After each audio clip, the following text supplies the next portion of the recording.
जय माता दी। बड़ों को मेरा चरण स्पर्श और छोटों को मेरा प्यार। कैसे हैं आप सब? आशा करती हूँ कि आप सभी लोग स्वस्थ होंगे और मस्त होंगे और स्वागत करती हूँ आप सभी का अपने इस YouTube चैनल पर। आज मैं आप सबसे बात करने आई हूँ हमारी माँ दुर्गा को लेकर, यानी कि आज मैं आप सबको बताऊंगी नवरात्रों के लिए कौन सा खास वो मुहूर्त है इस बार घट स्थापना का। नवरात्रि कब से शुरू हो रहे हैं, कब खत्म हो रहे हैं और इस बार जो नवरात्रि आ रही है वो क्यों खास है, आइए जानते हैं। इस साल चैत्र नवरात्रि की शुरुआत 22 मार्च से हो रही है, ये हम सब जानते हैं। और एक दिन पहले ही यानी कि 21 मार्च से पंचक भी शुरू हो रहे हैं। और पंचक का जैसा कि हम सब जानते हैं कि पंचक में किसी भी शुभ कार्य को करना वर्जित माना गया है। तो नवरात्रि 30 मार्च तक चलने वाली है और इसी दिन रामनवमी भी मनाई जाएगी। तो पंचक में नवरात्रि शुरू होने का इस वजह से सबको ये लग रहा है कि इस बार की नवरात्रि में बहुत ज़्यादा दिक्कत परेशानी आएंगी। लेकिन देखिए, हमारे हिंदू धर्म में नवरात्रि के 9 दिनों को बेहद ही शुभ और पवित्र माना गया है। इन 9 दिनों में माता रानी के 9 स्वरूपों की हम लोग अलग अलग तरह से पूजा करते हैं।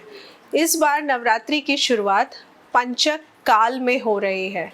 नवरात्रि के पहले दिन दूसरा पंचक रहेगा। तो पंचक काल के 5 दिन को अशुभ माना गया है, लेकिन इस दौरान कोई भी शुभ कार्य नहीं किया जाता, ये भी हम जानते हैं। लेकिन धर्म शास्त्रों के अनुसार नवरात्रि रहने से, नवरात्रि होने की वजह से पंचकों का कोई दोष नहीं लगेगा। माँ दुर्गा की कृपा से ये दिन अच्छे ही रहेंगे हम सबके लिए। और इस दौरान किए गए पूजा पाठ, जप तप सबका हमको अच्छे से फल मिलने वाला है। घट स्थापना करना, विधि विधान से पूजन करना, अन्य कार्यों का पूरा फल हम सबको जरूर मिलेगा। तो किसी भी प्रकार की नेगेटिविटी माइंड में मत लाइए। इस बार की चैत्र नवरात्रि को बेहद खास क्यों माना जा रहा है? क्योंकि इस बार माँ दुर्गा के पूरे 9 दिनों की नवरात्रि है। इस साल 22 मार्च से लेकर के 30 मार्च तक नवरात्रि है और 31 मार्च को हम सब दशमी तिथि की वजह से हम दशमी पारण करेंगे। तो शास्त्रों के अनुसार पूरे 9 दिन की नवरात्रि बहुत ही शुभ मानी जाती है। इसके अलावा इस बार माँ दुर्गा का आगमन नाव पर होने वाला है और नाव यानी कि नौका, ये भी एक प्रकार का बहुत ही शुभ संकेत है। ऐसे में चलिए पहले आपको बताती हूँ कि नाव की सवारी का मतलब क्या होता है। मैंने आपको पहले भी बताया था कि माँ दुर्गा की अलग अलग सवारी होती है। वैसे तो देखिए माँ दुर्गा सिंह की सवारी करती है, लेकिन नवरात्रों के पावन दिनों में जब माँ दुर्गा धरती पर आती है तो धरती पर आते समय उनकी सवारी बदल जाती है और जाते समय भी उनकी सवारी बदल जाती है। तो माँ जगदम्बे की सवारी नवरात्रि के प्रारंभ होने वाले दिन पर निर्भर करती है। नवरात्रि का प्रारंभ जिस दिन से होता है उस दिन के आधार पर उनकी सवारी पहले से ही तय होती है। ठीक इसी प्रकार से जिस दिन माँ दुर्गा विदा होती है उस दिन के आधार पर उनका प्रस्थान, उनकी प्रस्थान किस सवारी पे होगी वो भी तय होता है। तो इस साल चैत्र नवरात्रि 22 मार्च बुधवार से शुरू हो रहे हैं। यदि बुधवार से नवरात्रि की शुरुआत होती है तो माता का आगमन नाव पर होता है और माँ जगदम्बे का नौका पर आना यानी कि नाव पर आना एक बहुत ही शुभ संकेत माना जाता है। नाव पर सवार होकर माता जब भी आती है तब अपने भक्तों की सभी प्रकार की मनोकामनाएं पूरी करती है और सभी कष्ट हर लेती है। 31 मार्च को पड़ेगा शुक्रवार, तो शुक्रवार को दशमी है। इस दिन माता प्रस्थान कर जाएंगी। वहीं जब बुधवार और शुक्रवार को नवरात्रि समाप्त होती है तो शुक्रवार की वापसी यानी कि माँ दुर्गा की हाथी पर होती है और हाथी भी बहुत ही शुभ संकेत, शुभ सूचक वाला माना जाता है, क्योंकि हाथी किसकी सवारी है? माता लक्ष्मी की।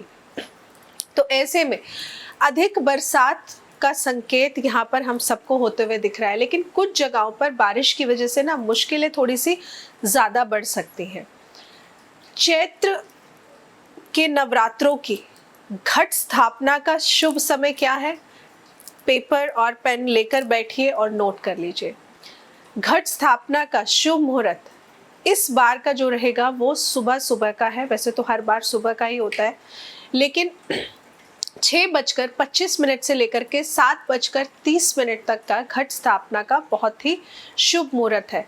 अब ऐसे में घट स्थापना आप लोग करें, ये बहुत ज़रूरी है। लेकिन घट स्थापना के साथ में जो ध्यान देना है वो ये देना है कि कुछ लोग ना घट स्थापना लेट करते हैं, क्योंकि उनको लगता है कि हमें सारा दिन काम करना होता है, पहले दिन भर का हम काम खत्म कर लें, उसके बाद हम आराम से चौकी लगाएंगे, फिर पूजा करेंगे। तो आपको जो काम करना है कर लीजिए, लेकिन ये जो समय मैंने आपको बताया ना, चौकी आप एक दिन पहले ही साफ कर लीजिए, उस पर कपड़ा बिछा के रख दीजिए, और फिर घट स्थापना आप इस पर्टिकुलर मुहूर्त पे ही करिए। ये बहुत ज़रूरी है। कितना समय लगेगा? हार्डली मुझे लगता है आपको 15 मिनट लगेंगे, इससे ज़्यादा तो लगने वाले भी नहीं है। नहा लीजिए, नहाने के बाद आप पूजा की शुरुआत चाहे बाद में करिए, अपना काम खत्म हो जाए उसके बाद, लेकिन घट स्थापना ज़रूर कर लीजिए इस समय पे। तो घट स्थापना का जो मुहूर्त है वो मैं आपको बता चुकी हूँ। चौकी बिछाइए, कपड़ा बिछाइए, उस कपड़े के ऊपर आप थोड़ी सी मिट्टी या बारू वो रखिए, और फिर उसके ऊपर आप घट स्थापना करिए। घट स्थापना में इस बार जिन बातों का आपको ध्यान रखना है वो ये कि चैत्र की नवरात्रि है, तो किसी भी धातु का आप घट इस्तेमाल मत करिए। किसी भी धातु के लोटे के ऊपर आप बिल्कुल भी कलश की स्थापना, जब आप कलश रखेंगे, घट स्थापना यानी कि कलश की स्थापना, तो कलश आप जब भी सजाएंगे माँ दुर्गा का नवरात्रि के लिए, तो किसी धातु का इस्तेमाल मत करिए। सिर्फ और सिर्फ चांदी की धातु का आप प्रयोग कर सकते हैं, तांबा और पीतल मत, तो इस बार अवॉइड करिए, मत करिए। और चाहे तो आप मिट्टी का भी कलश लाकर मिट्टी के कलश पर घट स्थापना कर सकते हैं। अब घट स्थापना करनी कैसे है? आपने इसके अंदर गंगा जल लेना है, जल लेना है, और क्योंकि बुधवार से नवरात्रि शुरू हो रही है तो आपको इसमें डालनी है एक हल्दी की गांठ और एक का सिक्का। एक का सिक्का ना हो तो चांदी का सिक्का डाल लीजिए, चांदी का सिक्का ना हो तो 10 का सिक्का डाल लीजिए या 5 का सिक्का डाल लीजिए। लेकिन लक्ष्मी के स्वरूप को, यानी कि लक्ष्मी जी को आपने उसमें ज़रूर घट के अंदर स्थापित करना है।